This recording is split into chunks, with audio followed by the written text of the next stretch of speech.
Raporo z'umuryango w'abibumbye zakomeje kugaragaza ko u Rwanda rutera inkunga M23. Murabyibuka ejo bundi Trump akimara gutorwa yahamagariye leta y'u Rwanda gukura ingabo zayo mu burasirazuba bwa Kongo. None u Rwanda ruhurira he n'ikibazo cya Kongo? Uruhare rwa leta y'u Rwanda mu kibazo cy'umutekano muke ugaragara mu burasirazuba bwa Kongo ni uruhe? Cyangwa ibi ni ibinyoma bya politiki? Muraho, nongeye kubasuhuza kandi mbifuriza kugira ibihe byiza. Noneho nimunyemerere ikiganiro cyacu tugihera ahangaha.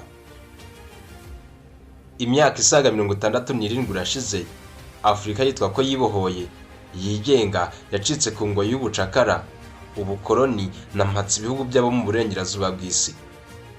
Uzumva benshi mu bategetsi ba Afurika bagira bati ubu dufite ubwigenge mu bihugu byacu. Ibyo bikajyana no gutegura ibirori by'akataraboneka bisiga isanduku ya leta ihungabanye, cyane ko ibirori nk'ibyo bitwara amafaranga menshi cyane yadutunganye nawe. Ayo yose akagenda ubutagaruka ngo turi kwizihiza ubwigenge. Nyamara urebye ubwo bwigenge bavuga wabwiwe kandi wigishijwe mu mashuri, niba nabyo atari ubundi bucakara twazaniwe, wasanga nta bwigenge dufite. Ngaho namwe nimumbwire, niba Afurika ifite ubwigenge, kuki tugifite ibibazo by'ubukene bukabije, kandi Afurika ari wo mugabane wahebuje iyindi yose imigisha yo kugira imitungo kamere myinshi, dore ko bivugwa ko dufite zahabu, diyama, peteroli n'indi mitungo myinshi ntashobora kurondora aka kanya. Ariko ubukene bwo buranuma. Inzara, ubujiji, indwara n'intambara, reka sinakubwira nta handi wabibariza hatari muri Afurika. None ngo dufite ubwigenge? Uzambeshya ikindi cyo kiranyagisha. Ndabizi ubu hari abanyumvise barimyoza bati uyu se none hatuzaniye ibiki? Nyamara unteze amatwi waza gusobanukirwa. Mubishimye iyi ngingo iteye amatsiko kandi igoye kuyumva, twazayiganiraho neza mu biganiro byacu biri imbere. Naho uyu munsi naje kubabwira ikindi kintu gishya, amabanga mwahishwe n'ukuri mutamenye. Ubu mvuga ibi, hari igihugu giherereye mu burengerazuba bw'u Rwanda ku birometero bisaga 2397. Abari kumwe nanjye bamaze kukimenya. Repubulika Iharanira Demokarasi ya Kongo. Muri iki gihugu uretse kuba kidafite amahoro, no kumva ijambo amahoro ubwabyo ntibishoboka, kuko ubu habarurwa imitwe igera ku 120 ya gisirikare ikorera mu burasirazuba bwa Kongo, mu duce twa Ituri, Kivu y'Amajyaruguru, Kivu y'Amajyepfo no mu ntara ya Tanganyika. Ubwicanyi, ihohoterwa n'intambara byisukiranya ku baturage buri munsi. Raporo y'umuryango w'abibumbye igaragaza ko imitwe y'iterabwoba nka FDLR, Wazalendo na ADF ibangamiye cyane umutekano wo mu burasirazuba bwa Kongo. Noneho twagera kuri M23 byo bikaba ibindi birimo amayobera n'urujijo tutari twamenya, kuko uyu mutwe utabura guhuzwa na leta y'u Rwanda mu buryo bumwe cyangwa ubundi. Ese koko nibyo? Ukuri ni ukuhe? M23 yo yaje ite? Leta ya Kongo ibivugaho iki? Ni iki gikenewe kugira ngo ibihugu bya Afurika bigire amahoro, by'umwihariko Repubulika Iharanira Demokarasi ya Kongo?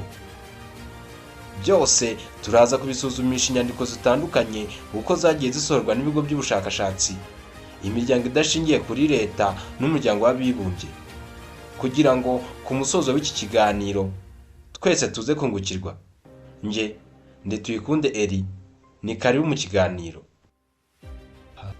Ejo bundi ku itariki 5 z'ukwa 11 muri uyu mwaka wa 2024, ikinyamakuru African News cyasohoye inkuru kiha umutwe ugira uti M23 rebels says Newtown near border with Uganda as talks draw. Ibi bishatse gusobanura ngo umutwe wa M23 wongeye kwigarurira undi mujyi mu gace gahana imbibi n'umupaka wa Uganda. Naho kuri radiyo y'Amerika n'ikinyamakuru cyayo gikorera kuri interinete ho baragize bati M23 rebels take DR Congo Uganda border town. Ibi bishatse gusobanura kimwe n'ibyo nari maze kuvuga haruguru. Naho muri raporo yitwa Displacement Tracking Matrix yo ku itariki 16 z'ukwa 10 muri uyu mwaka, ho baragize bati imibare y'abakuye mu ntambara, imibare y'abakuye mu byabo n'intambara yariyongereye iva ku bantu 1,000,000 igera kuri 2,000,000 mu duce two mu burasirazuba bwa Congo, aho ingabo za leta zihanganye cyane n'umutwe wa M23. Reka ibyo tubishinga hagati ubundi twibaza aka kabazo. M23 ni izihe mbaraga ifite ziha ubushobozi bwo guhangana n'ingabo za leta ya Congo? Byatangiye bite? Mu kwa gatandatu k'umwaka ushize, ni ukuvuga 2023, ikigo cyitwa African Journal of Terrorism and Insurgent Research cyasohoye ubushakashatsi bufite umutwe ugira uti Demystifying March 23 Rebellion Case Study of Eastern Democratic Republic of Congo.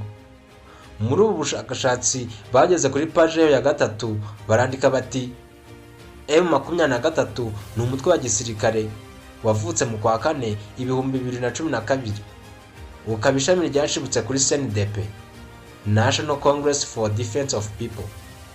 Umutwe wakunze kugaragaza cyane ko leta ya Congo ikorera ivangura abakongomani bavuga ururimi rw'ikinyarwanda bo muri Kivu y'Amajyaruguru n'iy'Amajyepfo.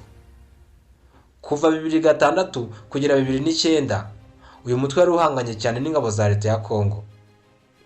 Kugeza aho birasobanutse, ariko ibi ntibihagije. M23 yaje ite? Munyemerere inkuru yacu tuyihere kuva 1998. Aha nibwo byose byari bitangiye. General Laurent Nkunda yari umusirikare mukuru ku ipeti rya senior officer muri RCD, Congress Rally for Democracy, umutwe warwanyaga leta ya Congo. Nyuma y'amasezerano yiswe Sun City Agreement yo mu 2003, leta ya Congo yemereye General Nkunda kwinjiza abarwanyi be mu gisirikare cya Congo. Gusa ibi ntibyakunze kuko Nkunda yatinyaga ko azashinjwa ibyaha by'intambara, agafungwa, maze ubuzima bw'abantu bwe cyane cyane bavuga ikinyarwanda bukajya mu kaga. Hagati y'ibihumbi 2004 n'ibihumbi 2005, Laurent Nkunda n'abarwanyi be bahanganye cyane n'ingabo za leta ya Congo muri teritwari ya Rucuru. Iki gihe Nkunda n'abasore be bashinjaga leta ya Congo guhonyanga uburenganzira bw'abakongomani bavuga ururimi rw'ikinyarwanda.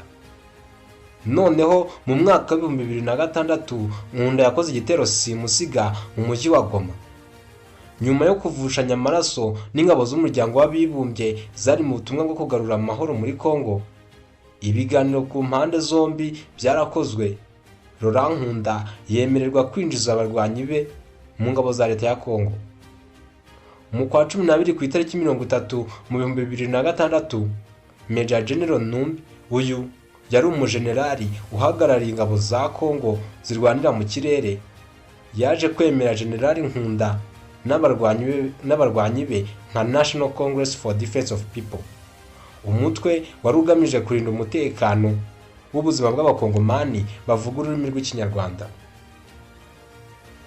Nkunda yiyungukiye cyane mu guhuza ingabo ze n'iza leta, kuko kugeza muri 2007 habarurwaga abarwanyi babarirwa mu 8,000 n'ibihumbi 8,500 bari mu maboko ye. Ni mu gihe mbere atarahuza abarwanyi be n'ingabo za leta yari afite abasirikare bagera mu 2,200 gusa. Uduce twa Masisi na Rucuru neza ku mupaka wa Uganda twari mu maboko ya Nkunda na CNDP.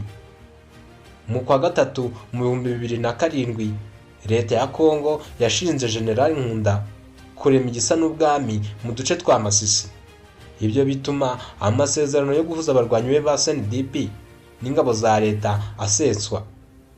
Kuri iyi nshuro Nkunda yongeye kwisanga ahanganye n'ingabo za leta. Ndagira ngo iri jambo CNDP mu nyuguti enye zose muze kuri cakarongo maze mbere icyo tuza kurikoresha. Muri Mutarama mu 2009, Bosco Ntaganda yasigaranye ubuyobozi muri CNDP cyangwa National Congress for Defense of People. ni mu gihe ku itariki 16 z'uko kwezi muri uwo mwaka nyine yagaragaye mu kiganiro n'itangazamakuru mu biganiro byari bigamije kwiga ku kibazo cy'umutekano muke wari mu burasirazuba bwa Kongo. Muri ibyo biganiro nibwo leta ya Kongo yemeye kongera guhuza ingabo zayo n'umutwe wa CNDP hagamijwe kurandura burundu umutwe wa FDLR. Ni mu gihe Nkunda yagerageje gucika gusa afatirwa mu Rwanda. Ku itariki 23 Werurwe 2009 CNDP yasinyanye amasezerano na leta ya Kongo amasezerano yemerera CNDP kuba ishyaka rya politiki, abarwanyi bayo bakinjizwa mu ngabo za leta ya Kongo nta yandi mananiza. Ku itariki 8 z'ukwa karindwi mu 2012 mu biro ntaramakuru by'Abafaransa AFP basohoye inkuru ifite umutwe ugira uti DR Congo Government CNDP Label CNP Structure. Mu Kinyarwanda bashaka kuvuga ngo leta ya Kongo n'abarwanyi ba CNDP basinyanye amasezerano y'amahoro. Iki gihe benshi batangiye kwizera ko amahoro agarutse mu burasirazuba bwa Kongo, ariko ibi ntago ariko byagenze nk'uko byatekerezwaga. Murabyibuka abarwanyi ba CNDP bari mu gisirikare cya leta ya Kongo. Ku itariki enye Mata mu 2012 abarwanyi ba CNDP bagera kuri 300 bivanye mu ngabo zihuriweho kuko bashinjaga leta ya Kongo ubuzima bubi mu nkambi za gisirikare no kudashyira mu bikorwa amasezerano y'amahoro bagiranye. Ibyo byatumye bashinga umutwe wa gisirikare bawita M23 March 23. Ibi byasaga nkaho bibutsaga leta ya Kongo kitashyize mu bikorwa amasezerano y'amahoro bagiranye ku itariki 23 z'ukwa gatatu mu 2009.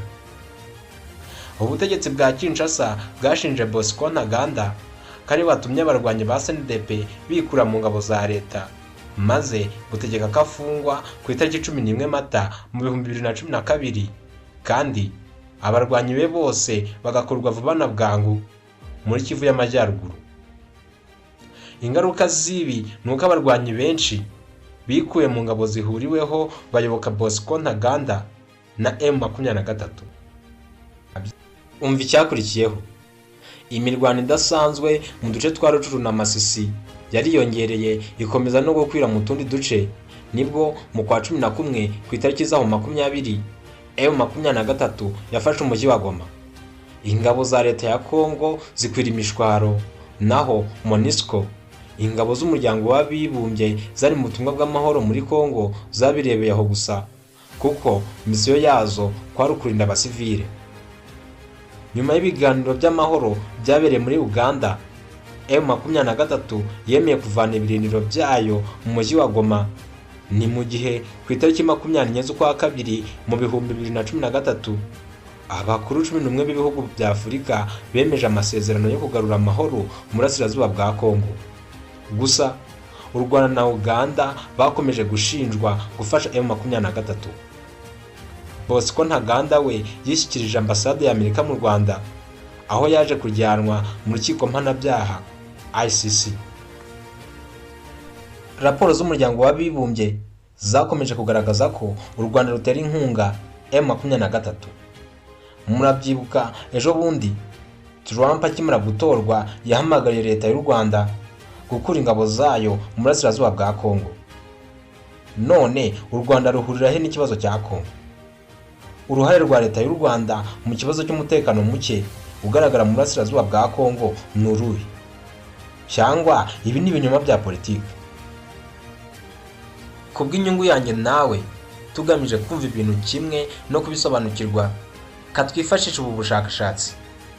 Mu nyandiko A Study of Rwandan Diaspora in the Democratic Republic of Congo, ku gice cyaho kibanza bavuga neza ko u Rwanda uru rutera ariko ntiruterwe. Abana barwo bisanze hakurya y'inkiko zarwo, ni ukuvuga mu bindi bihugu mu bihe bya kera cyane mbere y'ubukoloni.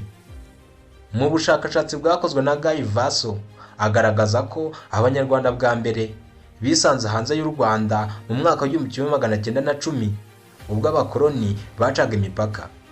nibwo bamwe bisanze ku duce twa Kongo, abandi bisanga ku duce twa Uganda n'ibindi bihugu. Nyamara aba bose bari abana b'u Rwanda. Ni mu gihe Pierre Jacquemot we yemeza ko abanyarwanda ba mbere bisanze hanze y'u Rwanda kera cyane mbere y'uko tubonye ubwigenge.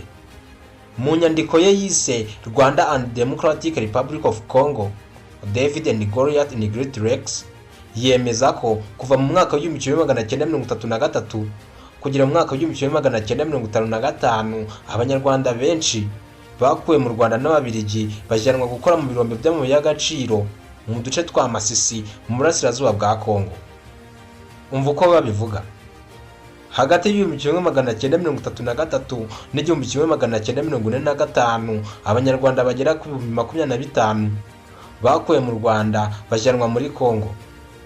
Naho mu mwaka w'1949 n'1955 abagera ku 60,000 bakuwe mu Rwanda.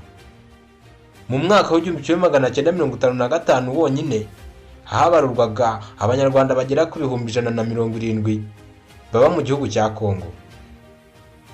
Kimwe mu by'umutwe wa M23 urwanira ni ukwishyira ukizana, umutekano n'amahoro ku baturage b'abakongomani bavuga ururimi rw'Ikinyarwanda.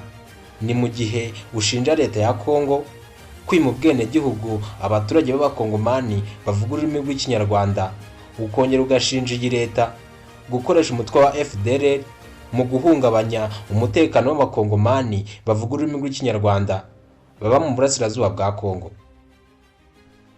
Mu gushaka gusesengura no gusobanura iki kibazo hagamijwe gushaka umuturambye, twageze kure mu gushaka igisubizo. Emile Durkheim ni Umufaransa wabayeho kuva mu 1858 kugera 1917, akaba umusosiyologiste, ni ukuvuga umuntu wiga ku mibanire y'abantu. Mu myaka ye yose yagerageje kwerekana uko abantu bashobora kwisanga mu muryango mugari, ibi yise individual to social integration. We yemera ko abantu barushaho kwisanga mu muryango mugari iyo hari ikintu rusange kibahuza. Hari ahagira akavuga ati iyo umuntu ahejwe mu muryango mugari abarizwamo bimuviramo ingaruka nyinshi zikomeye, ariko nanone ku rundi ruhande iyo bibaye ikinyuranyo akisanga cyane mu muryango mugari nabyo bimuviramo ingaruka kuko asigara yirebaho ubwe gusa. Ibi Emile yabyise egoistic suicide na altruistic suicide. Rero ibi tubihuje n'ikibazo cya Kongo, leta ya Kongo ikwiye kwita ku bakongomani bavuga ururimi rw'Ikinyarwanda nk'uko yita ku bandi bene gihugu bose babarizwa ku butaka bwa Kongo. Ahubwo mubimenye kandi mubimenyere, ahari abantu ntihabura ibibazo, ahubwo ibikwiye ni ukumenya uburyo bwo gukemura ibyo bibazo. Umujenerali w'Umushinwa Sun Tzu wabayeho mu mwaka wa 770 kugera mu mwaka wa 476 mbere y'umwana w'Imana Yesu Kristo, mu gitabo cye yise The Art of War, hari aho yageze arandika ati The greatest victory is that which requires no battle. Intsinzi ikomeye kurusha izindi ni iyo ugeraho utagiye mu ntambara. Ni nayo mpamvu kuva iki kibazo cya Kongo na M23 cyatangira hatabuze gushaka uburyo bwo gukemura iki kibazo binyuze mu nzira y'amahoro. Katwizere ko ibiganiro biri kubera muri Angola bigamije guhuza M23 na leta ya Kongo bizazana amahoro arambye muri Kongo no mu karere k'ibiyaga bigari. Erega ntago wasinzira inzu y'umuturanyi wawe iri kirashya. Nongeye kubashimira mwe mwese mwabanye nanjye muri iki kiganiro. Ikiganiro kibanze cyane ku kibazo cy'umutekano muke ugaragara mu burasirazuba bwa Kongo n'igikwiye kugira ngo amahoro agaruke muri aka gace. Naho ubutaha mu zindi ngingo zitandukanye. Bye.